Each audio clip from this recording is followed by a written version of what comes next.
અવાજ ન્યૂઝમાં સ્વાગત છે। આજે અમે તમારી માટે ધાનેરાથી એક પ્રેરણાદાયક વાર્તા લાવ્યા છીએ। એક 12 વર્ષની છોકરી રમઝાનના રોજા રાખીને વિશ્વ શાંતિ માટે પ્રાર્થના કરી રહી છે। છેલ્લા 3 વર્ષથી વિશ્વ શાંતિ અને ભાઈચારા માટે ધાનેરાની 12 વર્ષની દીકરી જહાબાનુ રમઝાન માસમાં રોજા રાખીને ખુદા પાસે દુઆ માંગી રહી છે।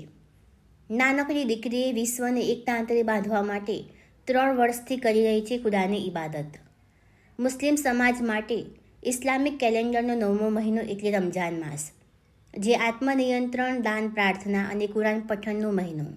29 કે 30 દિવસના સમયગાળામાં સવારથી સાંજ સુધી રોજા રાખે છે, 5 ટાઈમ નમાઝ પઢે છે અને રાત્રે તરાવી પડી અલ્લાહ પાસે દુઆ માંગે છે।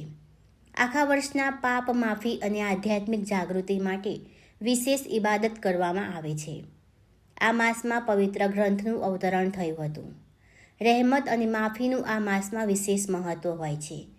એવું કહેવાય છે કે આ માસમાં માગેલી દુઆ ખુદા પણ મંજૂર કરે છે, જેના અનુસંધાનને લઈને ધાનેરાની 12 વર્ષની દીકરી જહાનુ પોતાને કે પરિવાર માટે નહીં પરંતુ વિશ્વ શાંતિ માટે 3 વર્ષથી રોજા રાખીને વિશ્વ શાંતિ માટે કરી રહી છે ખુદાની ઇબાદત। જો વાત કરવામાં આવે તો ધાનેરાની 12 વર્ષની દીકરીની જહાબાનુની તો છેલ્લા 3 વર્ષથી રોજા રાખીને ખુદા પાસે દુઆ માંગી રહી છે કે વિશ્વમાં શાંતિ સ્થપાય અને તમામ વર્ગના લોકો સંપીને રહે, આર્થિક ઉન્નતિ સાથે દેશ પ્રગતિ કરે। જહાના પિતા સોહિલ ખાન અને ભાઈ મોહમ્મદ પણ દીકરી સાથે વિશ્વ શાંતિ માટે રોજા રાખી રહ્યા છે। આમ તો લોકો પોતાના કે પરિવાર માટે ઇબાદત કરતા હોય છે, પરંતુ આ પરિવાર માત્ર ને માત્ર વિશ્વ કલ્યાણ માટે દુઆ કરી રહ્યો છે, જે એકતાની ભાવના પર જોર મૂકે છે। વિશ્વ શાંતિ માટે હંમેશા દુઆ માંગતી દીકરી સાથે વાત કરતા જહાં સાથે 12 વર્ષીય દીકરીના ઊંચા અભિગમ આજે અનેક સમાજ અને લોકો માટે ઉદાહરણ છે। બીજાનું ભલું કરવાથી હંમેશા કુદરત મહેરબાન રહે છે। અમારું નહીં પરંતુ આપણાની ભાવના વિશ્વ એકતા તરફ દોરી જાય છે, એ વાત અહીંયા નક્કી થાય છે। ઇસ્લામ ધર્મમાં રમઝાન માસને સૌથી પવિત્ર અને આશીર્વાદિક મહિનો માનવામાં આવે છે।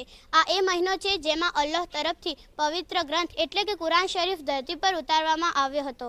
આ માસ માત્ર ભૂખ્યા કે તરસ્યા રહેવા વિશે નથી, આ માસ આપણને આત્માને શુદ્ધ કરવાનો અને સમય કેળવવાનો સમય છે। મુસ્લિમ બિરાદરો સૂર્યોદયથી સૂર્યાસ્ત સુધી અન્ન અને જલનો ત્યાગ કરીને રોઝા રાખે છે। આ પ્રક્રિયા આપણને ધીરજ અને શિસ્ત શીખવે છે।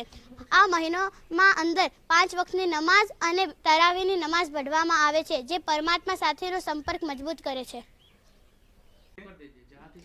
રમઝાન મહિનો એ મુસ્લિમ ધર્મનો પવિત્ર મહિનો ગણવામાં આવે છે। તેનામાં અમારા સમાજની 12 વર્ષની પુત્રી જેનું નામ છે જહાં, તે છેલ્લા 3 વર્ષથી વિશ્વની શાંતિ માટે રોજા રાખી રહી છે અને અત્યારે રમઝાન મહિનામાં પણ તે વિશ્વની શાંતિ માટે અને ભાઈચારા માટે રોજા રાખી રહી છે। વાત કરવામાં આવે જ્યારે રમઝાન મહિનાની, તો રમઝાન મહિનો મુસ્લિમ ધર્મનો પવિત્ર ધર્મ ગણવામાં આવે છે। તેમાં અમે મુસ્લિમ ધર્મના ભાઈઓ બહેનો 5 વખતની નમાઝ પઢીએ છીએ, કુરાન શરીફની તિલાવત કરવામાં આવે છે, અલ્લાહ તાલાની ઇબાદત કરવામાં આવે છે અને વિશ્વમાં થતા યુદ્ધોની અમે દુઆ કરીએ છીએ। દરેક ધર્મના લોકોના માટે અમે દુઆ કરીએ છીએ, ઇબાદત કરીએ છીએ કે ભાઈચારો વધી રહે અને બધાને સુખ શાંતિથી રહેવા મળે। હું અને મારો પરિવાર આખા વિશ્વના અંદર હમણાં એકબીજાના સામે આંખ કાઢીને જોઈ રહે છે, તે માટે હું અને મારા પરિવારજનો અમારો પવિત્ર માસ આવ્યો છે રમઝાન મહિનો, તે માટે રોજા રાખીએ છીએ અને ખુદાની ઇબાદત કરીએ છીએ કે શાંતિ જળવાઈ રહે આપણા આખા વિશ્વના અંદર અને પ્રગતિ કરે। એમાં મારી છોકરી છે જે જહાં નામ છે તેનું, એ છેલ્લા 3 વર્ષથી રોજા રાખે છે અને ખુદાની ઇબાદત કરે છે કે આપણા આખા વિશ્વના અંદર શાંતિ જળવાઈ રહે અને આપણું વિશ્વ પ્રગતિ કરે, તે માટે અમે